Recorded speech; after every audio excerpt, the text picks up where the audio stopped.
if you find something and you know that you are the first person to touch that object in 1,000 years, 2,000 years, 10,000 years even, it's almost like there's a direct link with you and someone in the past. And that to me is immensely exciting.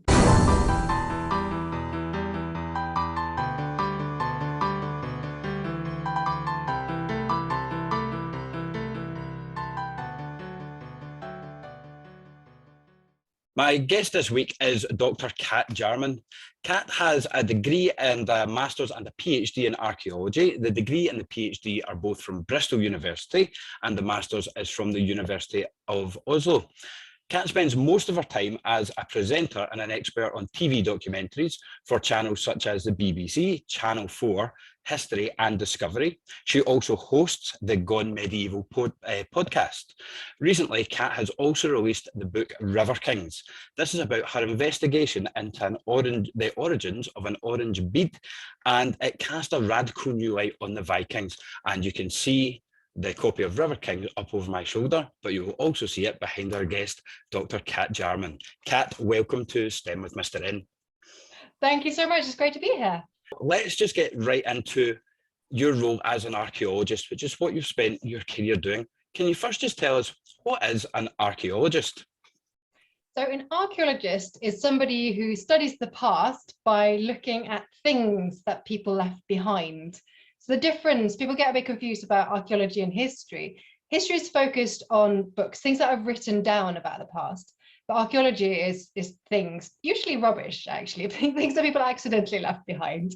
And it can also be things like human remains, skeletons, graves. So literally the people of the past. So we work either through excavations, actually physically digging things up, or looking at objects, artifacts that have found their way to us and to museum collections. So it's really looking at people in the past and what we can find out about their lives. And in the blurb about yourself at the back of River Kings, it mentions that not only are you a field archaeologist, but you're a bioarchaeologist. Where does bioarchaeology differ from field archaeology? The bioarchaeologist means that I study human remains. So I look at skeletons, and I specialize in finding out all sorts of information about those bones and about those people.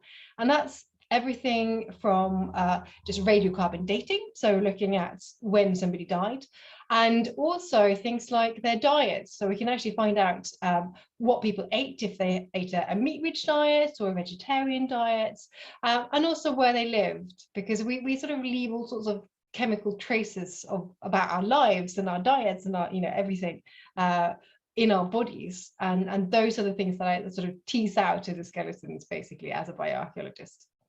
Okay, it's fascinating to hear how archaeology extends beyond what people would just think of as an archaeologist with bioarchaeology. And we're going to come back to your career in archaeology a wee bit later on. But first, I want to go back into your past.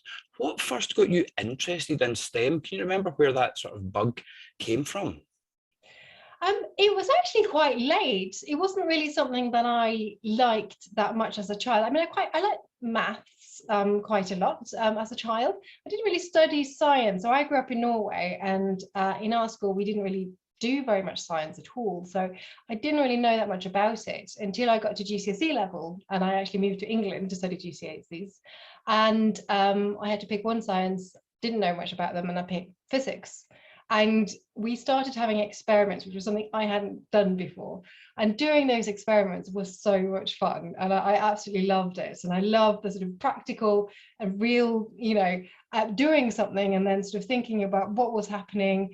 And it just it was like a light switched on, I think, just having those experiments and thinking about it, and then connecting actually the maths that I was really enjoying to that as well. But it was something about it being very real, and just doing experiments about gravities and dropping things, learning about friction and timing them.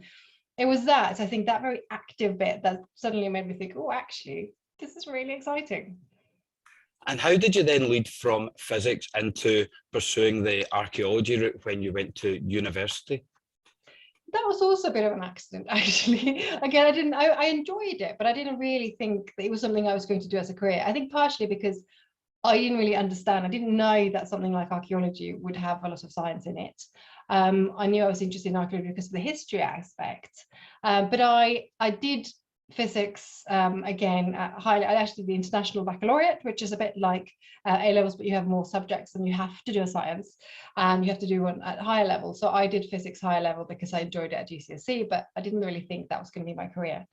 Ended up doing archaeology, enjoyed that. And when I got to master's level of my archaeology, that's when I had to really specialize. And I started learning about bioarchaeology. And I think that's when I got back that sort of excitement about the science aspect of it. So, I mean, bioarchaeology has, I suppose, not that much physics. A lot of it is more chemistry and biology, which I'd never done, interestingly. But we also used lots of machines like mass spectrometers, which were things I had learnt about in my higher level school physics. So it was really nice to get back to that. But it was slightly accidental, really. But I was so pleased I had that background because it meant I could jump into it really quickly. It's amazing, out of the people that I've spoken to, the number of times I hear it was a complete accident. It's amazing how often that comes up. And it's the same actually it's my own STEM journey. I ended up doing all of this by complete accident as well. So I'm glad I'm not alone. Yes. But as you were forming that path from your first bug and that interest in STEM and physics, and then into the archaeology, were there any STEM heroes that you looked up to or aspired to be like at the time, either in physics or archaeology?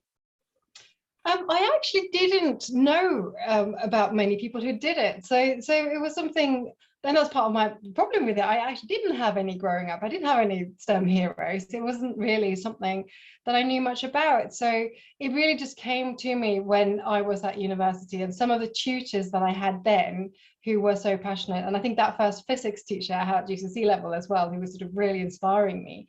But there was I didn't really see any scientists doing that sort of thing in the media or anything like that. So I sort of wish I had that, but I think maybe I would have gotten there more quickly if there were any. So would it be fair to say then, just from that wee bit you said in the end that you wish you had it, that having the visibility of people in STEM and different STEM careers is important for young people these days to see different paths and different routes? Absolutely, because I think that even archaeology and bioarchaeology was something that came to me so late, and I knew I liked this sort of thing. It's sort of detective work, and it's sort of mystery, almost like crime scene investigation or forensics. It's that sort of thing, really, which I did really enjoy when I was a child. And I think it is really important, because otherwise you might end up thinking that scientists are only useful if you want to be a doctor or if you want to be an engineer. But there are so many different careers out there that really need these sciences. And you don't have to be just a scientist, because I'm a bit in between. So my book is really a history book, but I use an awful lot of STEM in it. So I talk about, the bioarchaeology and lots of STEM. So I think, understanding that you can do science and you can enjoy science, but it doesn't have to be your big thing. It can be a part of something else. That's something I think is really, really important to realize. And it's great there that obviously you've managed to make those connections, and now you're out there for other people to be able to see. So as you started getting involved in archaeology, I'm starting to move towards River Kings, because I do want to get to explore a bit of what went on in there. But what then got you interested in specialising and focusing on the Vikings? Yeah, so again, this was sort of something I originally didn't really think I was that interested in, but I grew up in Norway. The Vikings came from Scandinavia, they came from Norway, Sweden, and Denmark. I went to lots of museums as a child, and at some school trips. One of those was the Viking ship museum in Oslo, which has these wonderful Viking ships that are perfectly preserved ships that are 1100 years old. And as a 9-year-old, I remember just being absolutely in awe of those ships. But I started studying other things. But then when I did my master's degree back in Oslo, and I had to look for a sort of a thesis, so an extended subject I could study, I realized there was an opportunity there. There was this bioarchaeology, these skeletons. Nobody had really done it. It was quite new. And there were so many things we wanted to know about the Vikings. So I sort of realized there was a bit of an opportunity there. And I thought, maybe I can just go back to that 9-year-old me who was so excited about those Viking ships and get excited about it again. And one of the things at that point I realized was that although we know quite a lot about the Vikings, because we've been studying them for hundreds of years, the new science and scientific methods that have now come in, like the bioarchaeology, that's all quite new. And actually, we can suddenly apply new scientific methods to some really old questions and actually get some really exciting answers. So I was kind of at a time where by using science, we could say something really, really new. And that's what made me think, right, that's it. I'm going to solve some of these Viking mysteries. And is that what then ultimately led to River Kings, was this quest to solve some Viking mysteries? It really was. So when I did my PhD, again, I was using a lot of these methods, these bioarchaeological methods on some skeletons from Viking Age England, actually. And I realized there was so much to say and there was so much interest in it. I started being interviewed a lot by the media, started doing some TV work, and I would go around and give lectures, and everybody loved it and everybody loved hearing the science. And they just said, you know, this, we didn't know this. And I realized there were so many new stories that we could tell, especially with the science. And I thought, you know, I love writing. I want to write a book for everyone and give them that information and that new stuff that they might not know. So that's kind of how that started. Growing up in a Scandinavian country, do they have the same impression of Vikings that maybe children here have, as that British marauders, or is there a bit of a difference because it's from their home countries?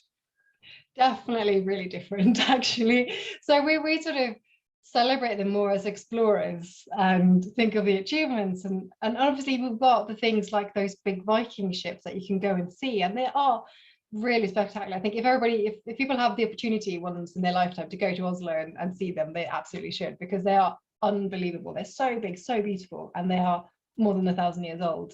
And I think when you have objects like that, you kind of realize, whereas in England, the legacy of the Vikings is more the fact that we've got written documents saying they came over and they slaughtered everyone and they sort of attacked churches and monasteries and they stole everything and took it away from us. That's the sort of story.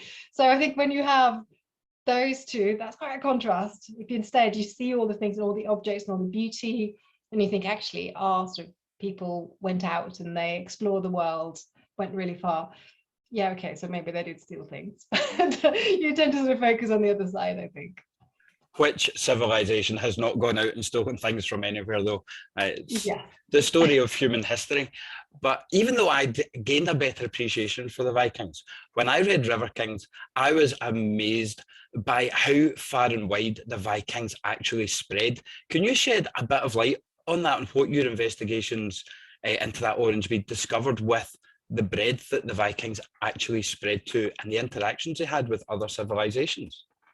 Yeah, so, you know, we do know that the Vikings went out of Scandinavia. We know they went to Britain and to Ireland, that they settled Iceland, even Greenland, and also some reaching North America. We've kind of known that for quite a long time, but the other bit that I was really interested in were the Vikings who traveled to the east, so not to the west. And that's something we haven't kind of known quite as well. So what I did in the book was I actually started with a bead, a small orange bead made of a material called carnelian. That bead was found in a Viking grave in Repton in Derbyshire, so right in the centre of England. That was actually where I'd spent a decade working. So I did my PhD work on that site. But we sort of didn't really know about this bead. So the bead came into my possession, and it turned out it was found in Repton. It dates to the 9th century and it comes from India. So somebody in the 9th century managed to get that bead all the way from India to middle of Derbyshire. And I just thought that was amazing. So I started sort of unraveling that and really looking at the route you must have taken. And it turned out that must have gotten to England through Scandinavia, but before that through Eastern Europe and down the rivers. So what's now Russia and Ukraine. The river routes go all the way down to the Black Sea. From there, they could go across to Baghdad. Baghdad was a huge big city at the time.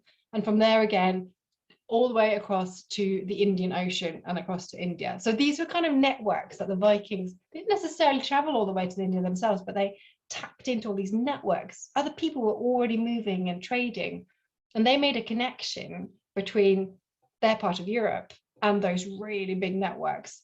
And I think that's what's so exciting, is the fact that they managed to sort of really just travel so much further and connect to people along the way. That, you know, they interacted with so many people, Arabic speakers, Greek speakers, Slavic tribes, so the ones living in Eastern Europe, and their world was just sort of really, really mixed, and they were really successful. So they were successful going all the way to the east, all the way to Mediterranean. They went to the Mediterranean, England, Ireland, Iceland, and that I just think is incredible. One of the other things I really loved about the book is, as you are discovering these different things, you start to paint the pictures and the stories about the people that are involved. But also I remember reading from another archaeologist, Professor Alice Roberts, saying that it's very difficult as an archaeologist to not get pulled into sort of inventing stories about people. So how do you sort of toe that line between piecing together what you know, but also trying to create the story of the people that you are exploring? Yeah, that's a good question, because that is really, really difficult, because you have to use your imagination, because, you know, the facts aren't all there. You've got certain facts. So like if you find a grave or a skeleton, you can go, okay, so you can look at the body and you can decide if it's a male or female. You can work at age. You can work out whether they were healthy, if they died of, you know, an axe wound or something serious. You can look at the things they're buried with. So you can get some of the basics about them, but that's kind of it. Beyond that, you do need to use your imagination, and I think that's fine. I think that's important, because we have to remember that these are real people. They're people like you and me. They just happened to live 1,000 years ago, and so I think that's where you are allowed to add a little bit. And I think as long as it's all supported, we do always, you know, they're educated guesses, the things that we say, you know, so even if you have some of the facts, you still, there is a little bit of guesswork. So I think as long as it's supported, as long as you're not just going, oh yeah, you know, this woman's favorite color was blue, I can't say that, unless, you know, maybe everything in the grave is blue, then maybe you can say, oh, it could be that the favorite color was blue. So you just have to look, you know, is there evidence for this? Is this likely? Is this something I can tell? Great. But when you do write a book, you do have a little bit of creative license. But for me, the important thing is always just to make it clear to the person you're talking to, you know, do I actually know this because I have some facts? Or, you know, if I said, oh, you know, this person had a lot of pain in their back, if I'm just guessing, that's no good. But if I can look on the spine that there's some really sort of really serious illness there, then I'll know that. So I need to sort of make it clear to whoever I'm talking to or writing to whether it's evidence-based or not. I think that's the important thing. And that does come through in the book, that you can tell, because you talk about seeing wounds on the body and then being able to piece together the possible story that's round about it. So I take it from what we've been saying there, field archaeology is nothing like Indiana Jones. So what is it like when you're actually out in the field? No, rarely. We don't have whips and we don't get chased by baddies. Luckily, that's quite good. But it can be quite adventurous, actually. So it depends a bit where you are and where you do it. I do go, I mean, actually, the one excavation I have been on that felt a bit sort of Indiana Jones, it was in Africa, in Zambia. We were completely in a sort of wildlife park. We were looking for new sites. We were chased by hippos and things like that. That felt a bit Indiana Jonesy, but no, most of the time it's not like that at all. But it is exciting because you never know what to find. So you start somewhere, you're just looking at the ground, you measure out a trench and you start digging, and you have not really any idea what you're going to find. You got a sort of sense of what you'd like to find, but that may or may not work. So that is really interesting and exciting. You have to be very scientific about it. You don't just dig a hole. You do it very carefully, and you record everything, and then you have to look at the soils and try and understand what's happened. But the excitement about discovering something is just, you know, fantastic, and that's what I think drives you to keep on doing it, even though some of it is a bit boring because it takes a long time and it's very tedious. But you know, if you find something and you know that you are the first person to touch that object in 1,000 years, 2,000 years, 10,000 years even, it's almost like there's a direct link with you and someone in the past. And that to me is immensely exciting. But it's hard work, but I think it's very rewarding as well. And have you got a favourite discovery that you've made in your career? Oh, well, I've got quite a few. I mean, none are sort of really special. People always expect you to say, you know, gold or some sort of beautiful thing. Is actually, I think, something very, that sounds extremely boring, but one of my first excavations was this one in Africa, and I had studied all the pottery, and the pottery are from different places. The pottery quite often tells us about where people have come from. Different people in the past have had pottery, and they make different designs on them.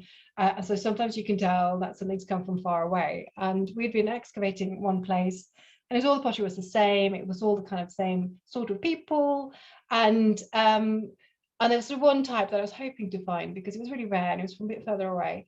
And suddenly I found exactly one of those pieces in the ground. It wasn't particularly beautiful, but it had the squiggles, the design that I knew came from another bit different place. So it's a fact I could make that link. I could say something about that. I could say that, you know, there's been contact between these two places.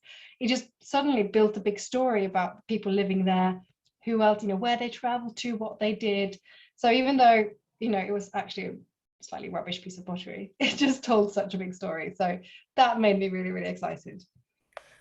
That's great. And as you said, you know, the pottery tells a story as well. It's not just all about the bones and the weapons.